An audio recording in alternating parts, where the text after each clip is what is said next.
Hello, everybody, and welcome back to Too Many Nights of the Zealots. In the last episode, we were in Venice, and we may have passed out, and it turns out a lot of innocent people died. So before I do anything, I need to add another weakness to our deck. We luckily were able to kill a lot of the angry cultists that were summoning Nidothqua. However, not at the cost of some innocent lives. So, we need to add a random basic madness, injury, or monster weakness into both of our decks. Now, I don't have any monster weaknesses. However, I counted and we have 11 madness and or injuries. So I have my trusty D20 here. We're looking for 1 to 11. We'll start with Nathaniel. Nope. 8. 1, 2, 3, 4, 5, 6, 7, 8. All right, so Nathaniel will get a Tichophobia, which is after he fails a skill test, he takes a horror. A little bit spooky. And then between 1 and 10 now for Daisy. 2. 1, 2. Paranoia. Discard all your resources. Huh. Well, I think that could probably be worse. Before I sleeve those up, we're also going to talk about upgrades as we return to Arkham to play Return to the Midnight Masks. I'm going to be upgrading Nathaniel's Counterpunch, the last one, the last unupgraded version, to level 2. And then I think I'm going to replace the toe-to-toes with 2 level 2 mono Amanos. The reason being is that Nathaniel currently has 3 physical and 1 mental trauma. And the toe-to-toe is obviously being very good. You can commit vicious blows to them. They count as attacks for the purpose of Lita Chandler. But the cost of having the enemy attack us is getting more and more unacceptable. And so for mono a mono, it can at least basically deal the same amount of damage, with the restriction, of course, that it has to be his first action. And it has to be with an enemy engaged with him. Ultimately, it'll make it a little tricky to get this damage off, but I think it will be worth it, as hopefully we will stop dying, because I really need Nathaniel to stop taking more trauma, please. As for Daisy, I was wondering, or I was trying to figure out if I wanted to upgrade the other Forbidden Tome or the Archive of Conduits. And I think I want to upgrade the Archive of Conduits specifically for Return to the Midnight Masks, because it's a big map and we need to be able to get around very quickly. So, of course, we're upgrading to the Gateway of Acheron. If you've watched my Edge of the Earth playthrough, you probably know how really good this card is, or at least, how theoretically good it is. I haven't actually filmed the playthrough in which Monterey has been able to use it yet, but seems good regardless. Of course, we're upgrading out of that. And of course, we're upgrading 1 copy of Witten Green to her upgraded version, which also gives a willpower if we control tomes or relics. So those are the upgrades. Now we will move to begin the setup for Return to the Midnight Masks. All right, let's start by drawing opening hands. Nathaniel will draw, get over here, Guts, Monster Slayer, stand together, and Overpower. I really want to dig very hard for our assets, I think. So we're going to mulligan that entire hand. Get Lita Chandler, Sled Dog, Vicious Blow, Counter Punch, and clean them out. Well, at least we have Lita Chandler. That is something. All right, Daisy will draw Jeremiah Kirby, Occult Invocation, Unexpected Courage, Cryptic Writings, and a Holy Rosary. I think he'll stick with Jeremiah and draw 4 more cards.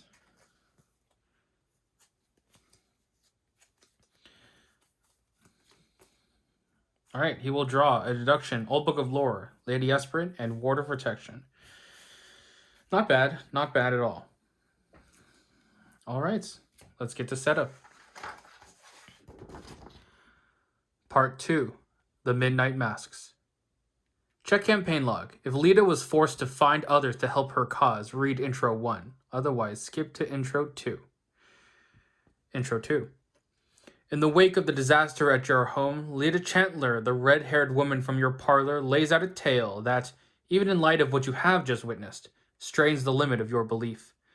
The creatures in your home, she claims, are called ghouls, cruel beings who plague the crypts, caverns, and tunnels beneath the city of Arkham.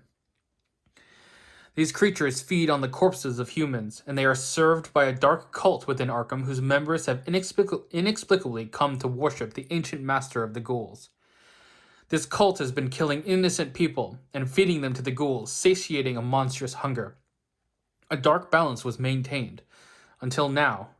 Recently, Lita continues, one of their lairs where the corpses were stored was destroyed. Since then, the ghouls have been more active than usual. I have tracked their movements and tried my best to stop them from running amok throughout the city, but I think there is something worse going on. The cult has been planning something darker and more ominous than anything I have yet observed. Indications are that this plan shall come to fruition tonight, shortly after midnight. Beyond that, I cannot fathom what to expect. Many of the cultists, Lita continues, will seem like everyday people, despite their foul intentions. Whenever the cult meets, its members don masks shaped like the skulls of various animals to protect their identities from one another. These masks are a mark, symbols of death and decay. We must unmask the cultists to expose and derail their plans. We have but a few hours. The more cultists we find before midnight, the better. All right, well, it seems like we've encountered some of these cultists in Venice. Not entirely. They were wearing the masks of the Carnival, but I suspect they may be related. All right, gather all cards from the following encounter sets. The Midnight Masks, Chilling Cold, Night Gaunts, Dark Cult, and Locked Door. These sets are indicated by the following icons. All right.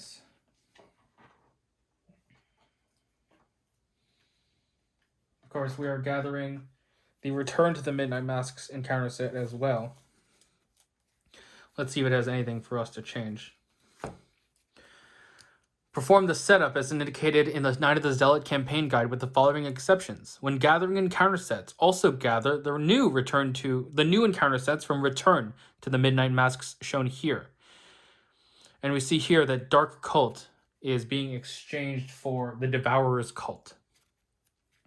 Construct the agenda deck using one of the two copies of Agenda 1A, Predator or Prey, at random, without looking at their other sides. Remove the other version of Agenda 1A from the game. Choose one of the two East Town locations, one of the two North Side locations, and one of the two Rivertown locations, and one of the two Miskatonic University locations at random. Put those locations into play, remove the other versions of those locations from the game. When creating the Cultist deck, include the 3 new Cult of Umordoth cards included in this expansion. Shuffle the Cultist deck and remove 3 random cards from it, without looking at them. You should be left with a 5-card Cultist deck. If you are instructed to search the encounter deck for an Acolyte, search the encounter deck for any 1-health Cultist enemy instead. All right, well, we will continue with that in a moment. Let's get these up and running.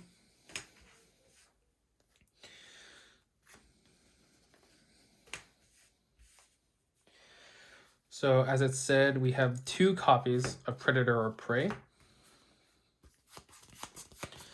Let's mix these up.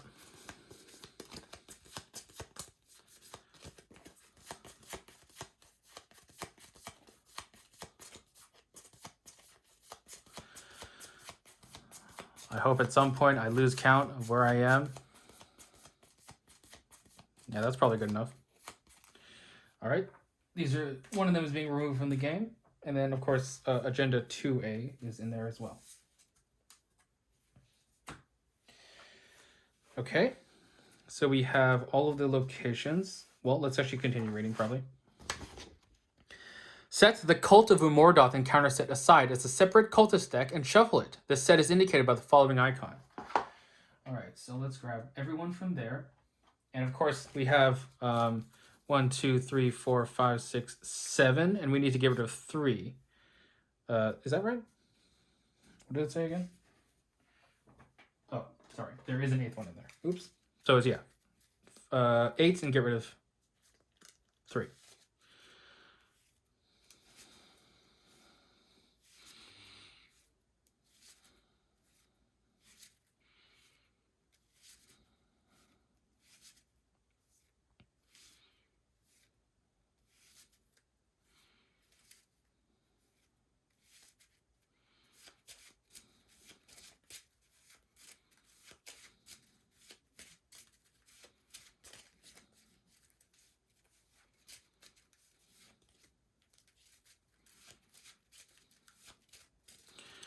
All right, we're going to get rid of 3. 1, 2, 3. They're removed from the game. The other ones are our cultist enemies. Cultist deck.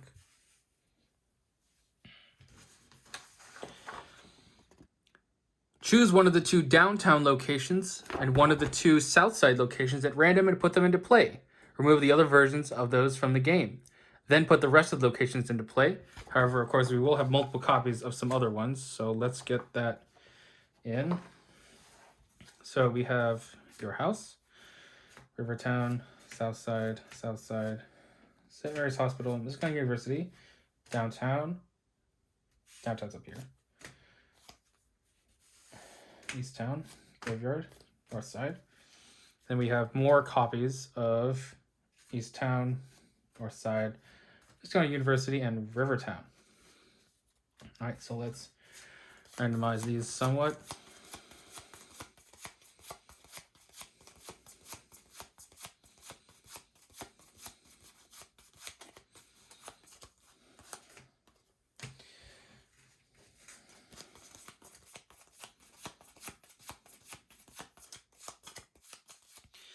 This is always hard choosing between 2 cards without knowing which is which. Usually, if you have a second person, it gets a lot easier, but, you know. This is also a scenario in which it'd be really helpful to have scenario location connectors, but I'll have the map up, probably over here somewhere, just to remind ourselves how they connect to one another.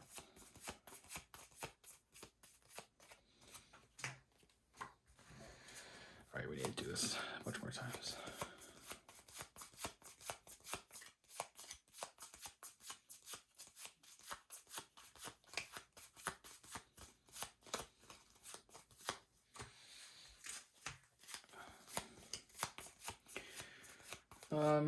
I guess I can continue reading. Based on the number of players in the game, if there are exactly 2 players in the game, search the gathered encounter sets for 1 copy of Acolyte and spawn it at Southside. So, of course, we won't be spawning Acolytes because we don't have them. Instead, we'll be spawning a different 1 health cultist enemy. After I do this. Then I can keep going. Check campaign log. If your house has burned to the ground, remove your house from the game. Each investigator begins play at Rivertown. Okay. So then we remove this from the game because we did burn our house down.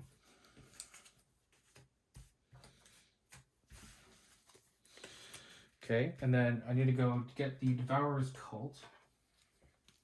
And I have a Disciple of the Devourer down at Southside. Let me also just quickly get the other encounter sets. We need Chilling Cold.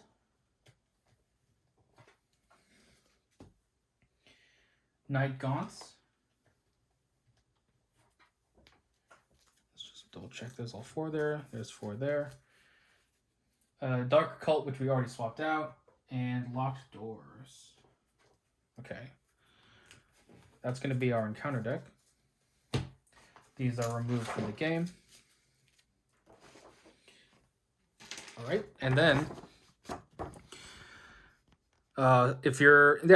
shuffle the remainder of the encounter cards to form the encounter deck. Check campaign log. If the Ghoul Priest is still alive, shuffle it into the encounter deck. Thankfully, it is not. Note, some effects first encountered in this scenario may cause doom to be placed on enemies. Remember that doom on enemies counts towards the amount of doom that will advance the agenda. Oh, we know, game. We know. All right, well, that is the setup for this scenario. Thank you for watching. In the next episode, we will be hunting some cultists.